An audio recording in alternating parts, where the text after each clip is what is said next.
of our life as a pilgrimage, as a journey.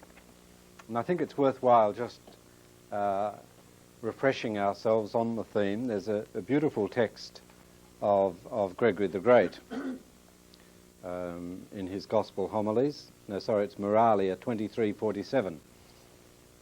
The present life is but a road by which we advance to our homeland. Because of this, by a secret judgment, we are subjected to frequent disturbances, so that we do not have more love for the journey than for the destination. Some travellers, whenever they see pleasant fields by the road, contrive to linger there, and thus deviate from the course undertaken by the journey. As long as they are charmed by the beauty of the journey, their steps are slowed. It is for this reason that the Lord makes the path through this world rough for his chosen ones who are on their way towards him. This is so that none may take pleasure in the world's rest or find refreshment in the beauty of the journey, and thus prefer to continue the journey indefinitely rather than to arrive quickly. It is also to prevent one who finds delight in the journey from forgetting what he had desired in his homeland. The whole idea of the journey imagery is that if you're on a journey, the best thing to do is to keep moving. You don't settle down, you don't pick daisies by the roadside, you don't go backwards, but as far as possible you keep plodding forward and desiring to get home. I mean, if you've ever travelled on a long journey of 34 hours on aeroplanes or something, and all you want to do is get off that bloody plane. It's, you know, you don't care if it crashes or if it, whatever, but you just want to get, it's just so horrible. And your body's all confused and so forth, and all you want to do is get off that plane. And it's exactly the same image that's being used here. Life is meant to be rotten, so that we'll keep hoping and hoping that the journey will end. There's a famous story told about Mount Malaray that one of the juniors was walking around the cloister looking very blue, as juniors are wont to look, and this very, very kind brother came up to him and whispered in his ear, which was forbidden in those days, "Cheer up, brother, you'll be dead soon." So if we ever feel blue, we can just cheer ourselves up with the thought that death's only round the corner, and that everything will be coming to a nice whimpering end before very long. But so the idea, but it's a very important image for Bernard that we are on a journey, and therefore our ethics are wayfarer ethics. They're not the ethics of people who are at home. This dwelling place, which is our body, is not a citizen's residence or the home of one belonging to the country. It's rather a tent for a soldier. A traveller's ethics that we need to have.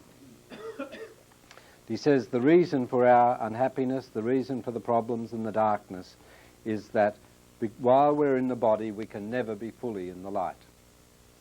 Elsewhere, Bernard's view of the body is a bit more positive, and he qualifies them by saying it's not the body which is the cause of our pilgrim status, but the importunacies of the body. And the only way of coping with such troubles is the broadening of one's perspective, backwards to the life and example of Christ, forwards to the promise of glory. Two things bring consolation to the Church in the time and place of her pilgrimage. One comes from the past. It's the memory of the passion of Christ. Whatever we suffer, it's all been done before, and has resulted in a victorious conclusion. The second is from the future, when it reflects that its destiny is with the saints, and that it will certainly share in it. These two things, representing, as it were, both the forward and the rear views, fill the Church's gaze with unquenchable longing. So just another point of the same, just to tell out this idea of longing for heaven. In commenting on Song 212, "The voice of the turtle dove is heard in our land," Bernard offers a long meditation on the relationship of this present existence to that which will be experienced in heaven, and the need for a degree of detachment from present gratifications if the charm of the future life is to exert any influence. So he's saying we've got to keep ourselves hungry.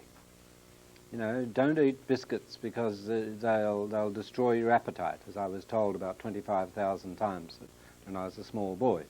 Don't eat between meals, you won't have any appetite for the main meal. Well, it's if we want our appetite for heaven to survive, we don't nibble. We don't allow our minor appetites to take away the edge of that greater appetite. So a degree of detachment from present gratifications if the charm of the future life is to exert any influence. If we want to see my words of wisdom on the overhead screen, we turn off the light. If you want to see television better, you moderate the light. If you want to hear some things, you need to close the door, and so forth. And to concentrate on anything, if you want to examine rocks under a fluoroscope or whatever it is, you have to limit the amount of data that's coming in. And so it is that to allow our desire for God to become strong, then we have to be prepared to get out our scissors and go snip, snip, snip. Snip away other things that would only distract us from this desire. And that's the message that Bernard has here. The voice of the turtle dove is heard in our land. And while human beings look only to earth for a recompense for their service to God, even though the earth be flowing with milk and honey, they will never come to an understanding of the truth, that they will remain pilgrims for as long as they are on earth. There's no satisfaction here. Nor will they grieve like turtle doves when they remember their homeland. You know, when the going's too good to be true, we just forget about God. When things are going easily, we forget about God. It's as simple as that. We have no need for God, somebody said in a Swedish interview a few years ago. We've got everything. And there's another of Dom Helder Camara's poems, I remember, that part of which he says, God is less likely to abandon us when things go badly than when things go well. Strangely enough, we find God more often when things are going badly for us than when everything's on top of the world. Look at my new stripe on my sleeve. I've just been made sub-prior. I'm the exultant greatness and so forth. Well, when things start going well, then God starts receding from consciousness of it. Yet, strangely enough, the worse things get, the better he is. He says if we get too many plaudits on earth, if everybody sings our praises, well, we'll probably won't get into remembering this basic appetite. Nor will they grieve like turtle doves when they remember their homeland. On the contrary, they will misuse the land of their exile. If things are going well, then we'll start exploitation. We'll misuse the land of their exile as if it were their own. So we'll start pretending that we're lords of the earth and do everything that we want to do, allowing themselves to eat rich foods and to drink honeyed wine. In other words, he's saying, when things seem to go well, we want to multiply the harvest. We start building new granaries to contain all the good things which our life is going to have. And we forget about the heavenly kingdom because life is very, very gratifying here below. It's because of their conduct that the voice of the turtle dove has not been heard in our land for a long, long time, because people have been concentrating on earthly gratifications. When the promise of the kingdom was first made, human beings came to understand that they no longer had here a permanent dwelling place. So they began to seek one which was in the future. Hebrews 13:14 again. Then clearly the voice of the turtle dove first sounded in our land. For even now the holy soul longs for the presence of Christ. It bears the delay of the kingdom with poor grace, and from afar salutes that desired homeland with groans and sighs. So that's the other text, Hebrews 11:13. From afar, saluting it from afar, looking towards heaven. Now you can see that the soul which acts thus while on earth is fulfilling the role of the chaste and grieving turtle dove. Why should the absence of Christ not move me to ample tears and daily groaning? O Lord, all my desire is before you, and my groans are not hidden from you. You know that I have been exhausted with my groaning, but happy is the one who can say, Every night I drench my pillow with tears, I bedew my bed with weeping. Such grieving is to be found not only in me, but in all those who await his coming in love. For did he himself not say, "Can the wedding guests mourn while the bridegroom is with them?" But the days are coming in which the bridegroom will be taken from them, and then they will mourn. This is as though he were saying, then the voice of the turtle dove will be heard. Switch into Romans 8 now. So it is, O good Jesus, the days have indeed come. For creation has been groaning in travail until this time, awaiting the manifestation of the children of God. And not only creation, we also groan inwardly as we wait for the adoption of sons, the redemption of our bodies. We recognize, therefore, that from this, that for as long as we are in the body, we are pilgrims, far from your presence. It's interesting, if you like, to check up the Latin text of some of these things, just to see how many quotes, and from all over the place, that Bernard weaves into his account. Very, very subtle combining of scriptural themes, as though the whole Bible was spread out before him and were completely familiar with him, to him, and just chooses it at random. So desire for God is expressed in longing for the kingdom. Just another text here from the Sermon for Septuagesima. With regard to spiritual food, I must also sigh before I eat. And as I sigh and weep, I wish that the smallest particle from that heavenly banquet might be mine, so that like a pup I might eat from the crumbs which fall from the Master's table. O Jerusalem, city of the great King, he fills you with the finest corn and rejoices you with the waters of a river. There is no weighing or measuring for you, only supreme supply and satiety. There is no limitation for those whose lot has been cast in you. But I am one, subject to change and limitation. How long will it be before I arrive at this one goal of all my strong striving? How long will it be before I am satisfied with the sight of your glory, O Lord? How long before I am made drunk with the richness of your house? How long before you give me to drink from the river of your delight? For very little of its dew ever falls on this earth, and there's not enough for me even to swallow my spittle. It's a quote from Job, if I remember rightly. Leave me alone, he says to God, and at least give me a chance to swallow my spit. Get off my back, will you? That's what Bernard uses there. But it's a very sort of delicate kind of thing, you know, the idea of looking forward, believing in the existence of a future life, believing that it is in store for us, and really wanting to go there, and progressively channeling all our energies so that they'll take us there. And what is there is, above all, you know, this idea of abundance, of fullness of life. Every kind of instinct that I have will be fulfilled. There'll be no nerve endings left twanging, you might say, unsatisfied, but all will be at the point of satiety. Yeah? He fills you with the finest corn and rejoices you with the waters of a river. There's no weighing or measuring for you, only supreme supply and satiety. So already, you know, we get everything that we can possibly use, everything that we possibly need. There's a fullness of life. Eternal life is life without limitation. Our life at the moment has a limitation. It stops here. I don't have any life beyond that. A life in space and time. In heaven, there's no intrinsic limitation. That's why Origen thought we'd all be spherical.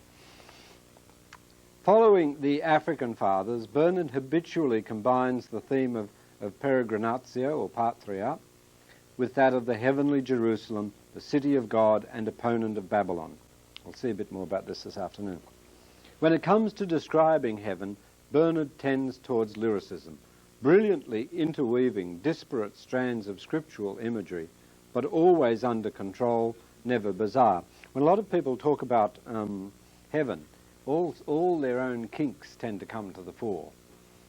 People like John of Fécamp, for example, says about heaven, there's no blackness in heaven, whatever he means, and there's no hammering. So it's as though somebody over his head building a new building or something like that and hammering and say, oh, what's heaven like? Well, at least there's no hammering in heaven. And, you know, maybe we could make a list of the things that are not in heaven or the people that won't be in heaven. But Bernard is never like that. It's easy to say, well, heaven is chocolate eclairs and heaven is Australian beer and heaven is all sorts of other things, which need not be mentioned.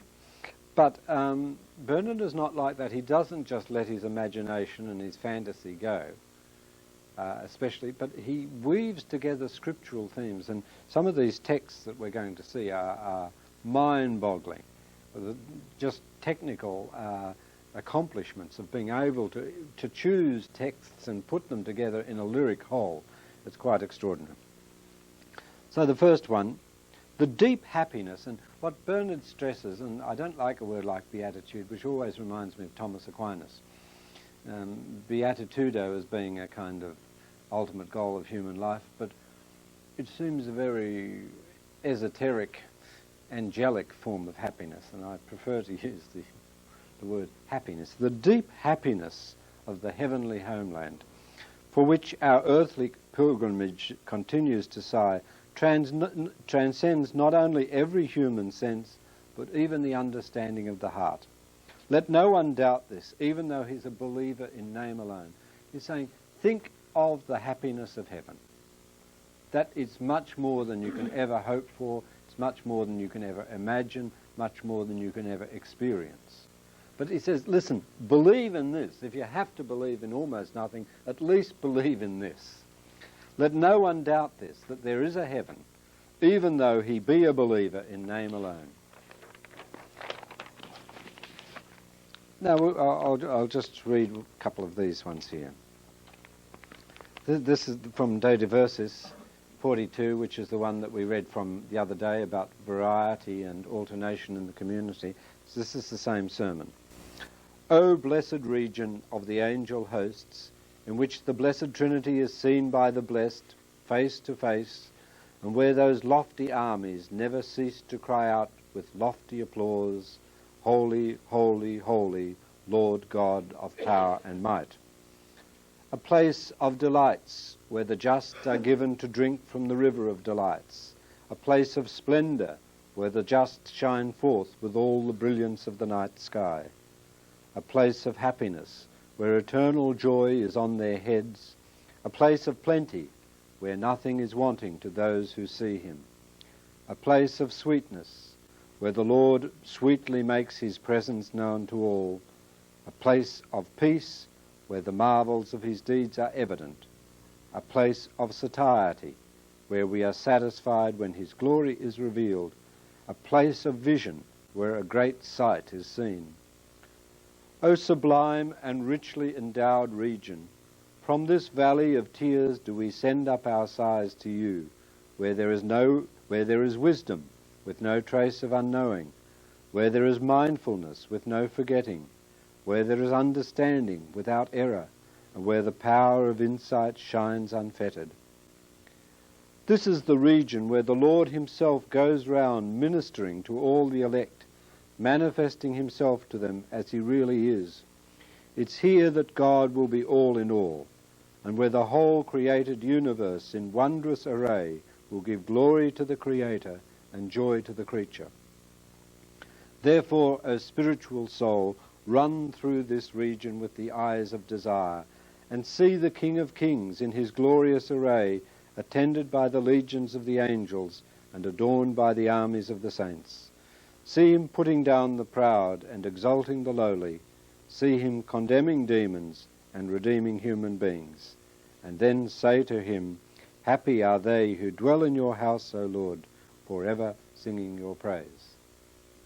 Kind of imaginative exercise. He's got another one. Some of his sermons on All Saints are quite spectacular in this respect, and particularly one where he goes on a little bit like the last paragraph, and he says, feel right at home in heaven, or learn to feel at home. Go round and say hi to the patriarchs, and lift your hat to the angels and have a cup of tea with your favourite people and so forth, and realise that this is where you belong.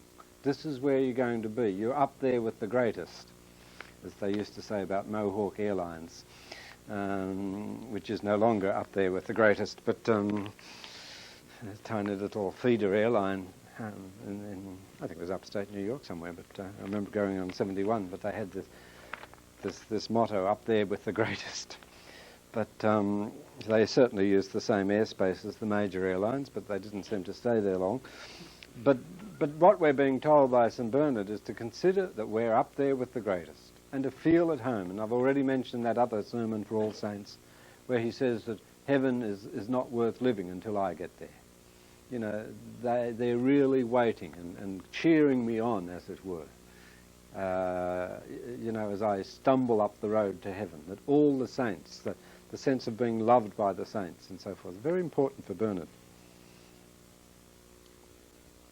Okay, just a couple of other texts in the same vein, and just let yourself be bemused by them. Don't be embarrassed by the lyricism of them. That's the way it is if you're reading this sort of author. Rightly then does the bride sigh for that place of pasture, which is also characterized by peace and quiet, by safety and celebration, by wonderment and amazement. Who would not vehemently desire to be pastured in such a place, for the sake of that peace and that abundance and that fullness? There is nothing in that place of which to be afraid, nothing of which to grow tired, and nothing is lacking. For paradise is a safe place of habitation, and the word is a food which is sweet to the taste, and the richness of eternity is very great indeed. Another text. In this place we find satiety without the sense of having indulged too much. Here we find desire to penetrate deeper, which can never be quenched, yet which has no sense of unrest about it.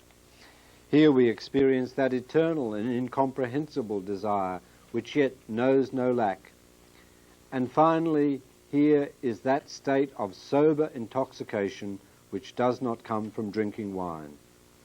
This condition does not result from being drenched with wine, but from being set afire for God. So the sobria ebrietas, the sober intoxication, is characteristic of this fourth stage that we had here. So like Gregory the Great and Gregory of Nyssa, his famous word epictasis, Bernard sees too much human significance in desire to see it terminated in heaven. So we keep on desiring, and our desire keeps growing and it keeps on being satisfied. The joys of eternal life are not static, but accelerating. They admit of exponential increase. So we're talking about exponential desire, if you like a bit of math. For it is a fact that this happy discovery does not extinguish desire. Rather, it causes it to grow. Surely it's not possible for the consummation of joy to be also its consumption. And so often here on earth, as Marilyn Monroe tells us, when you get what you want, you don't want it. You desire it and desire it and desire it and desire it, and you get it and say, yeah, well, what's next? But with heaven, it's not so. The desire. He said, rather, it's more like oil on the flame. You know, the novice who's told to put out the fire gets a bucket and throws it on the fire and it's petrol. Well, it's that sort of thing. That's what it does. I mean, we've got a desire which is a flame, but when God comes to meet it, instead of extinguishing the desire, it only burns all the more. Rather, it's more like oil to the flame. And so it is. Happiness is complete, but there is no end to desiring, and because of this, the search continues. And this was written just a few weeks, months before Bernard died, 84. Heavenly existence is dominated by the vision of God. That which is momentarily and fragmentedly seen in this life will become open and apparent in the next. We are in shadow for as long as we walk by faith and not through direct vision. Therefore, the just man is in the shadow, since he lives by faith. The one who lives by understanding belongs to the company of the blessed, since he dwells no longer in shadow, but in the light. That's one text. The other one, but a time will come when shadows flee and light grows strong. Then the shadows will completely disappear. That will be a time of clear daylight, when vision will be unlimited. Then there will be not only sweetness for the mouth, but fullness for the stomach, but without any sense of cloying.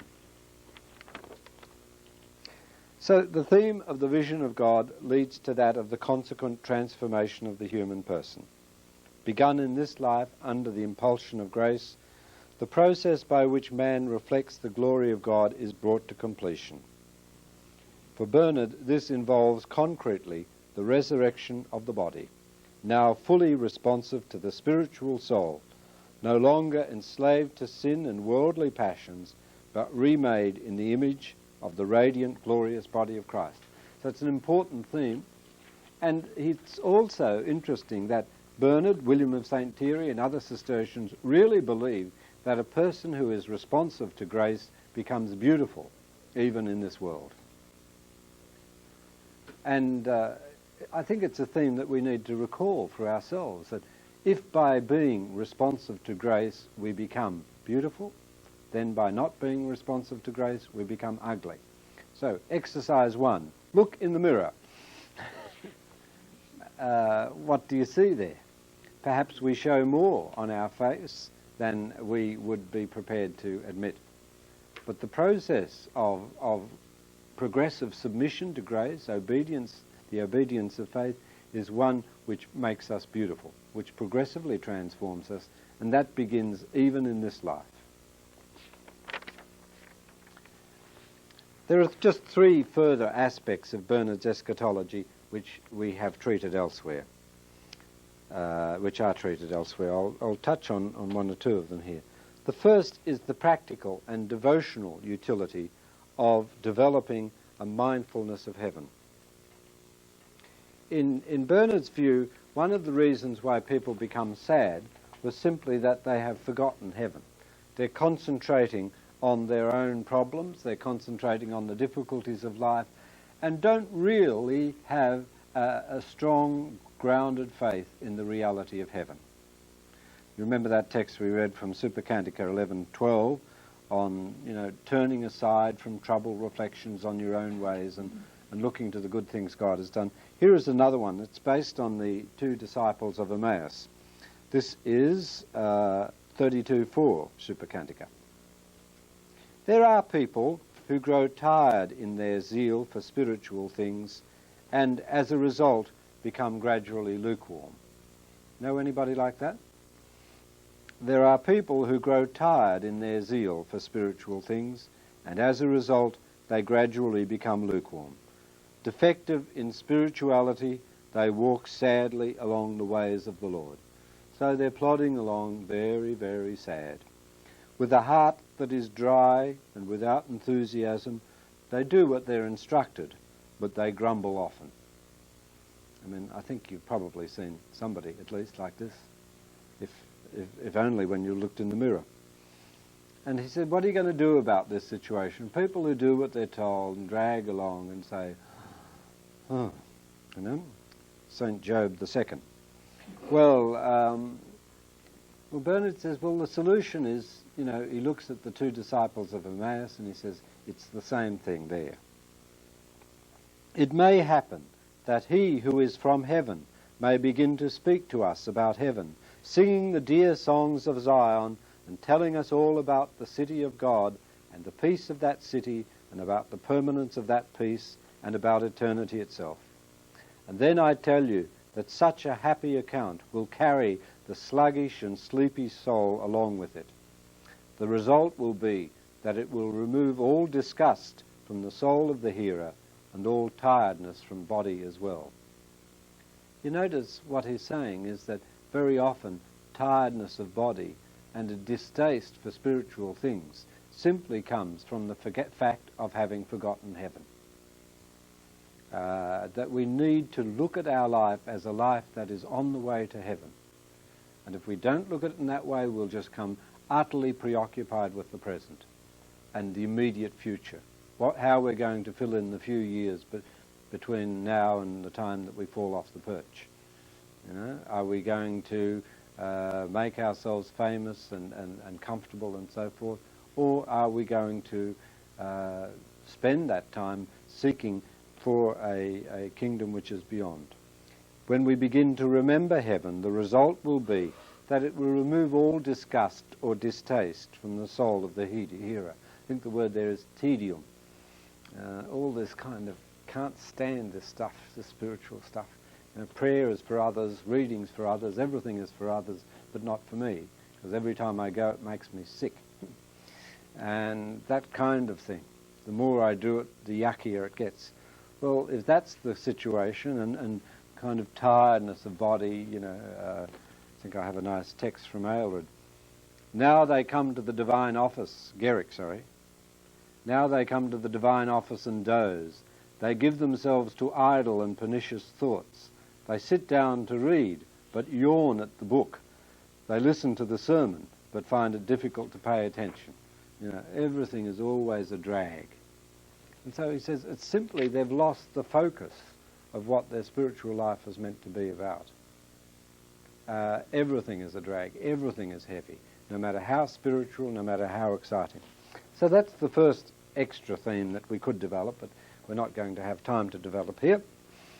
The second extra theme that you might have been interesting if we'd had a longer life is the primary importance among the mysteries of Christ which is given to the ascension. If we've known Christ Jesus according to the flesh, says Bernard, we've known him that way no longer. And it's important that we understand that Bernard's devotion to Christ was to Christ ascended. And so this is part of his whole eschatological thing, looking to the future. And our life here on earth is a matter of going up with the ascending Christ, and the corresponding importance of Mary's Assumption.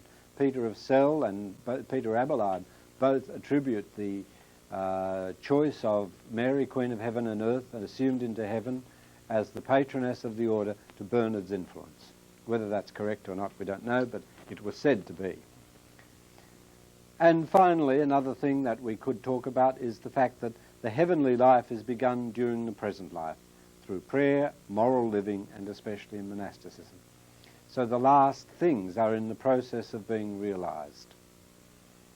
It's not just pie in the sky when you die, but it's also already in the process of being realized. And we might just conclude this segment by looking at perhaps one of the most beautiful parts of Bernard's writings, and just show simply how you can sometimes take a sentence or two of Bernard's, arrange it in different order, not arrange it in different order, but arrange it in sense lines, and it comes out almost like a sonnet. It's got 14 lines, but they're the wrong disposition for a real sonnet. So we might just call it an ode. An ode to eternal day. It's a very characteristic Bernard text, this one. O true noonday, when warmth and light are at their peak, and the sun at its zenith, and no shadows fall, when stagnant waters dry up and their fetid odours disperse. O never-ending solstice, where daylight lasts forever. O noonday light, marked with the mildness of spring, stamped with summer's bold beauty, enriched with autumn's fruit, and lest I seem to forget, calm with winter's rest from toil. It's a very, very powerful kind of piece of writing, which, I mean, even in translation it gets through a little bit. And I don't want to destroy it, but just in case you didn't notice a few things. So the first image is noon. And what do you get at noon? You get warmth and you get light, without restriction. The sun is right up there, south of France sort of thing. No shadows fall. So that was the myth, of course, that in eternity you have light but no shadows. Nothing is in darkness. When stagnant waters dry up, well, the old Cistercians were always draining marshes and so forth, and their fetid odours disperse.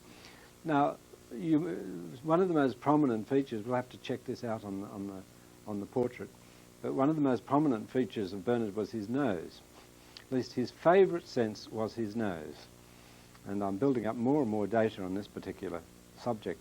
But he seems to have been a bit like Jimmy Durante, had quite a nozzer. And because he repeatedly spends more time talking about odours. And so he seems to have been one of those highly intuitive people. Intuitive people are often people who also a lot of very sensitive to smell, who concentrate on this. But the interesting thing about this bistic here is that the sun is not only warm and light, but it destroys unpleasant things. So stagnant waters all dry up. Don't know if we get flooded regularly. Part of our property is the river flats, and you're not allowed to raise the heights of the levee banks and so forth. So inevitably we get flooded. Often it's relatively a short time, but if the water stays a long time, it destroys the growth, and it rots, and the soil goes a little bit acid. And when the water eventually goes down, you can smell it very, very badly. And but all you really need is a couple of good, strong, blustery, hot days in spring, and everything is right.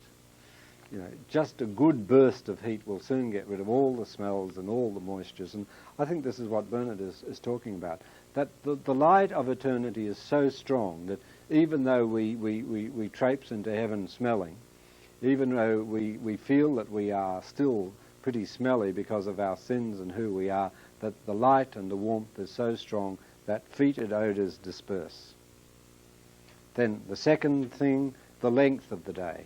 First, you might say the effectiveness. It brings warmth, it brings light, it brings healing. Secondly, the length of it. It's a solstice. It just goes on and on and on and on. So no more night. Bye-bye night. And then the third thing, that the day encompasses all four seasons and is characterized by the best things of all seasons. Said a number of times, the characteristic of material existence is mutually exclusive parts. Parts outside parts, as they used to say. So you can't have summer at the same time as you have spring. You can't have spring at the same time as you have winter. Except maybe in Melbourne, where you get 4 seasons every day, but even then you don't have them at the same time. And so he picks out the qualities of each season: the mildness of spring, the bold beauty of summer, the dash of colour, the fruitfulness, season of mellow fruitfulness, Keats' poem to autumn, and winter's rest from toil, when the snow's on the ground and the trees are all you've got to stay inside and watch television. So let's just read this text again. We might perhaps call it a day or half day at that. O true noonday, when warmth and light are at their peak, and the sun at its zenith, and no shadows fall, when stagnant waters dry up and their fetid odours disperse. O never-ending solstice, when daylight lasts forever. O noonday light, marked with the mildness of spring, stamped with summer's bold beauty, enriched with autumn's fruit, and, lest I seem to forget, calm with winter's rest from toil. So that's what we're looking forward to. Again, we've just finished a section. So, a few questions. Predictable questions. Almost the same as, again, just the discipline of writing out 3 points. 3 points that you'd like to remember this time next year from the texts in this section. Second thing, again, the question of experience. Ask yourself, how do you experience heaven? It's not a numerical one, this, but just what do you actually think about heaven at the moment, and what's your opinion? Is it an important element in your philosophy of life? What is heaven to you? And the third one, down to the nitty-gritty behavioural thing, is there anything in this chapter which would throw a question on your current behaviour? would ask you to be reformed somewhere, or challenge you somewhere, or stretched somewhere. And as I've said before, to understand Bernard, we must read him according to his genre. And his genre was to improve the morals and the prayer of those who listen to him. If we read him any other way, we're not reading him at his own level. So we have to keep coming back to letting it speak to our hearts and allowing ourselves to be affected. So this afternoon, what we're going to go on to, a couple of texts which are not in this book, but we have here, which are some of the parables of Bernard, because they're a lot of good fun and they put together a lot of the things that we've been talking about. So we'll call it a day. Unless anybody, we've got a minute and a half to ask questions, so if anybody wants to say anything before we go. I hope we'll have some time at the end of the second session this afternoon for more general questions, so keep it in mind. Okay.